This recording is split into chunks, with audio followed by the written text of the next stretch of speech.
Hey Cancer, your October tarot reading is ready. I'm Eleanor. Welcome to Pink Pearl Tarot. I have your theme right here with 3 clarifiers on it.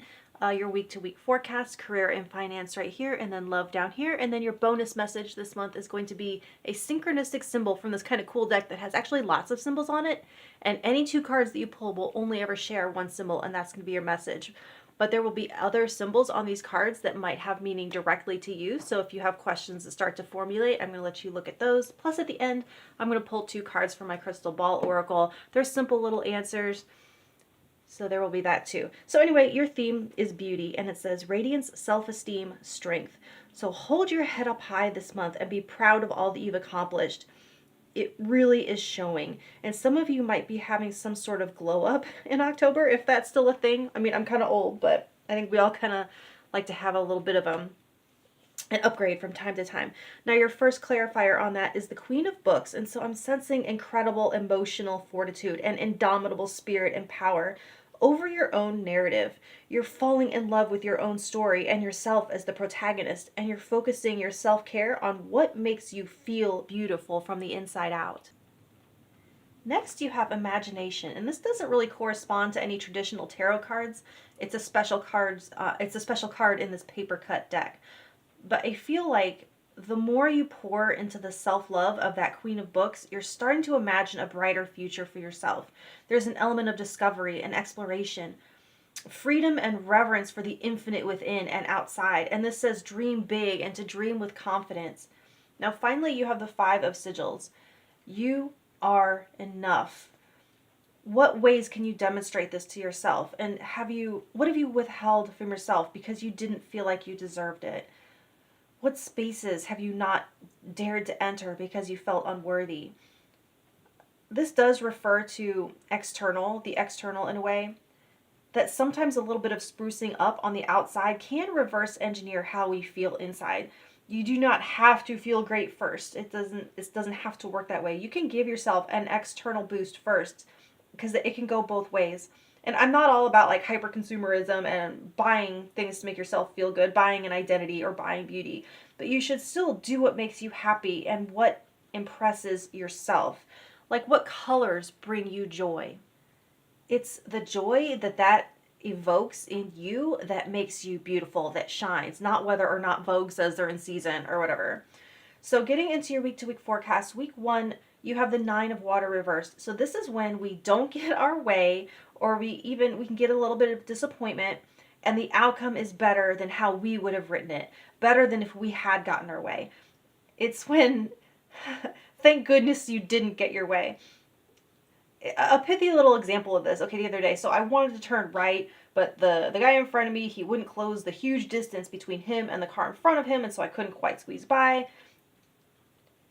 I had to wait to eke through. And when I did finally get on my way, I could see up ahead someone run right through a stop sign, and he ran into the road right where I would have been if I had gotten there a few seconds earlier, if that guy hadn't been in my way. So F that guy for being a road hog, and thank goodness. Week 2, you have the Ace of Wands reversed, and I'm hearing tapped out. Like you've been giving a lot, you've been pouring into other people, and you're feeling a little bit empty. And it feels like almost a flat feeling, like a boring room with no colors and no pictures. And this week might be beneficial to decorate your time or space. We decorate time with music. We decorate our space with colors. Singing, art, being near water. This is big here. I just recently got into a pool a couple weeks ago for the first time in 20 years, and it was surreal to feel my body in the water, submerged. Very different. So healing in a way that I didn't know was needed. As was being near the ocean. I went on vacation this summer and was confronted with the ocean for like only the 2nd time in my entire life. So healing waters and hydrate physically and hydrate emotionally and hydrate spiritually. Sound baths, communion if you practice that. Get a small water feature on your desk. I don't know. I know this was kind of an odd combination of suggestions, but I mean, hopefully you can catch my drift. Also, like float rooms, the sensory deprivation float. Week 3, you have the Lady of Air. So here's where your imagination can really take off when Lady of Air meets Queen of Books, who actually, by the way, represents you in your most powerful expression. You can spin amazing stories to help communicate information. You'll be able to speak anyone's language, like not necessarily foreign languages, but you'll be able to intuitively sense how to effectively get your point across to the different types of ways people hear and receive feedback or criticism or wisdom or teaching. Your words will be effective, efficient, and still somehow not boring, still somehow beautiful, even if few. Almost like the Tears and Rain speech from Blade Runner, the greatest soliloquy in cinematic history, in my opinion. You're very poetic right now. And a poet friend of mine actually said that poetry meant saying the most in the fewest words. Now, week 4, you have the Page of Water, so you really do start to feel more alive if you came into the month feeling a little bit stagnant or restricted or rigid. This can indicate spiritually awakening dreams, increased synchronicities, increased curiosity, a fresh willingness to be vulnerable or explore the unknown. It is soft, it is tender. Kindness is huge here. And by being kind to yourself, you sort of unlock this resource for use in your interactions with others. And I see contact with animals or children being extremely joyful and healing right now. And this goes hand in hand with imagination up here because it shows your sense of wonder expanding and being woken up. For career and finance, you have the King of Wands reversed with the Nine of Swords reversed. You can potentially get huge relief from worry or anxiety when you fully accept that something is not your responsibility or under your control.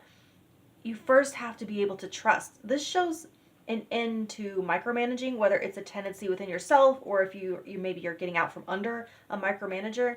Some of you might need to look at where that desire to micromanage comes from in you, like an overinflated sense of responsibility. And I'm not trying to promote irresponsibility or unaccountability, but don't be trying to carry the entire world on your shoulders either. There are other capable people, believe it or not. I get it though, believe me, it's hard to trust. For love, you have the Four of Swords with the Emperor. Someone is coming out of hiding. It could be you, it could be someone you haven't had contact with in a while. Someone could be coming out. And I'm not really getting like Phoenix from the Ashes type energy, but it's more like Butterfly from Chrysalis energy. Someone is emerging from a time out in their fullest expression of power and autonomy. Now, I feel like some of you might have been on a break or with or from a partner or person, and the absence has strengthened the connection because it has strengthened the individuals separately. And the relationship is now comprised of two people who have taken accountability for themselves and moved beyond codependency. It's probably a great time for it to come back together. Okay, let's get your synchronistic bonus symbol. And it is, for you, this symbol represents 0 in this deck. So it's a time of new beginnings, emerging like flowers from endings. It's kind of the energy of the new moon, of intention setting, and with imagination, visualizing what you want to grow out of this kind of void space. Now, I wanted to mention this arrow stuck out to me. Once again, intentions and focus. And this does sort of call you towards a single-minded focus on one goal, going all in on something. And if you do have multiple goals, it says to try to be present on whichever one you're on in each moment and not try to split your attention, but just go all in moment to moment to moment. So some of the other symbols here that might have meaning for you have infinity, the clown, the quill, wings, in case those answer any burning questions you have in your own mind. And then also on here, I was drawn to the anchor. So it's a call for grounding in your daily routine. It can be creating security and safe space in your home, building time into your routine for a healthy habit, or it could be just locking everything down temporarily so that you can rest. So you have the bicycle, you have some crystals, you have pie. And now I'm going to go ahead and pull your 2 crystal ball oracle cards. So if you have 2 questions, you'll get 2 answers. Or if you have 1 question, decide really quick if answer 1 or answer 2 is your answer. And then let me know if you in the comments if you like my little crystal ball oracle or if it's kind of not necessary. It's new. I'm experimenting. Your first answer is no. No. So that might have something to do with that 9 of Water reversed in that first week where it's a no, but it's a blessing. Or maybe it's no, you don't have to worry. No, it's not a problem. All right, second answer is reconsider. So use your imagination and think of an alternative route there. All right, much love, Cancer. Talk to you next month. Thank you.